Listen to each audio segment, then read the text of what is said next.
Yes, Kenya. Tamu sana, tamu sana, tamu sana, yes. The split between Rigathi and Professor Kithure Kindiki is clearly tearing William Ruto's government apart. In this video, I want us to dig deep into this story, in which I'll explain why I believe Professor Kithure Kindiki has no option but to resign. If at all he wants to save his reputation and image, he has no option but to resign.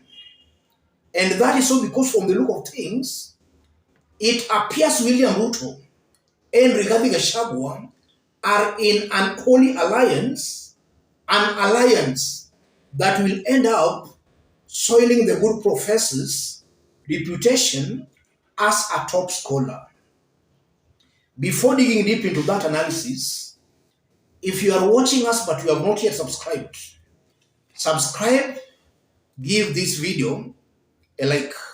Yes, it's now not a secret that Rigathi and Professor Kithure Kindiki are not reading from the same page. And this is a story that has been widely canvassed and even reported in the mainstream media. Kindiki, Rigathi, they are not reading from the same page. And the bone of contention, Kithure Kindiki feels Rigathi is rendering him jobless, in that Rigathi seems to be taking all his roles. The role that Kithure should be performing, Rigathi is taking over. And there are some orders and instructions Rigathi is giving that are clearly unconstitutional. Those are the issues causing the split. And the question now begs, can Rigathi act without William Ruto's blessings? The answer is a very big no. Rigathi cannot make any move without Ruto's approval. So it's coming out very clearly that Rigathi and William Ruto are reading from the same page and not Professor Kithure Kindiki. And that's why I still maintain and I believe Kithure Kindiki has no option to save his image. He has no option but to resign.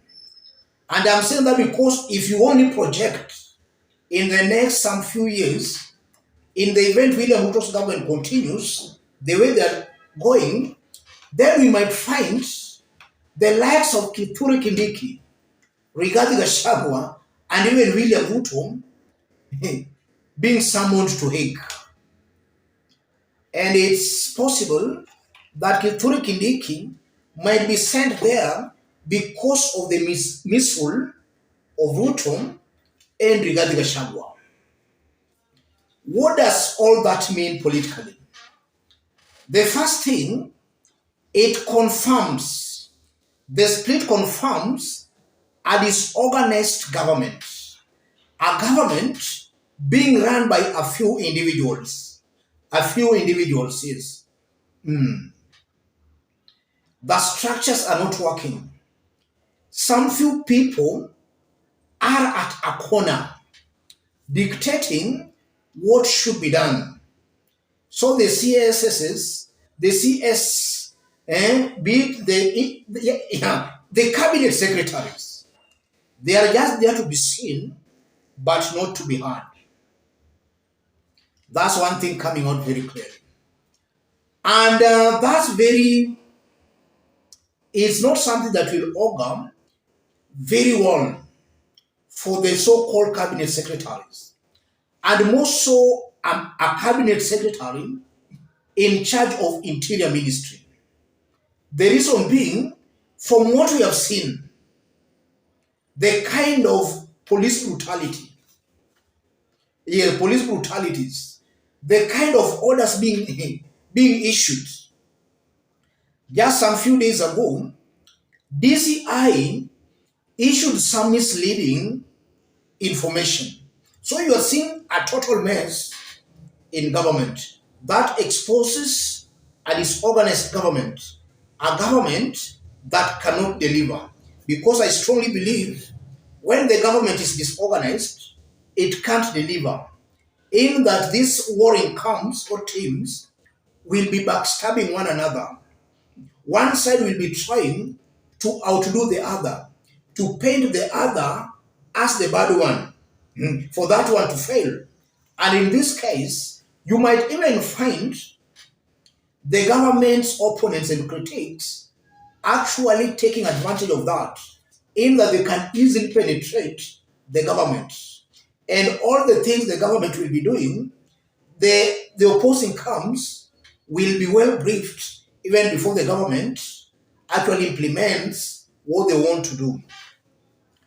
And that also confirms that Kithure Kindiki, William Ruto, and Rigathi are not birds of the same feathers. Ruto and Rigathi are birds of the same feather. Kithure Kindiki is completely out.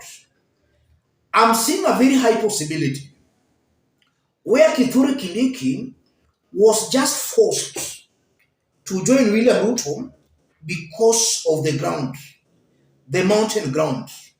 The mountain was tilting towards William Ruto.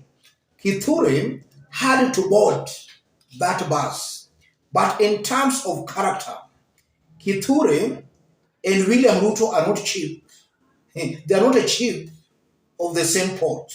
But looking at Ruto and Rigathi, they are coming out as chips of the same pot, but not Kithure Kindiki. And I'm saying they'll soil Kithure Kindiki's image because already we have seen Kithure Kindiki trying to propose a bill in parliament, a bill that will just help in oppressing the masses, giving the state more powers to trample on demonstrators and on Kenyans. And that's a very bad move by the good professor, because I strongly believe that a good law is that law you make for yourself, not that you make for your enemy. Because in politics, things do change. If you make a law for your enemy, that law can turn to bite you. Today, Ruto and his team are in government. Maybe after 5 years, they won't be in government. If they make bad laws, trying to oppress Kenyans, trying to oppress the demonstrators, that same law will come to eat them in future. That's something that should be made very, very clear. So, as I conclude, the fight between Rigathi and Kithure Kindiki confirms this is a team that is very disorganized. They were not ready to rule. Now that they have the government, they don't know what to do. Yes, they don't know completely what to do. Yes, that comes out very, very clearly. So Rigathi, Kithure Kindiki's war is causing serious panic, serious trouble in Ruto's government. It might not augur all that well. Now that the opposition is also hardening its stance against the government. A house divided cannot stand. It has to collapse. Let me stop it there, ladies and gentlemen. If you are watching us, but you have not yet subscribed, subscribe, give this video a like. To our fans and subscribers here, I'm very much humbled, very grateful for the kind of support you are giving me here. God bless you, God bless Kenya.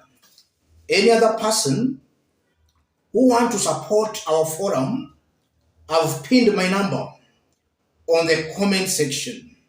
Contact me through the number. Let's meet in our next analysis. Thank you.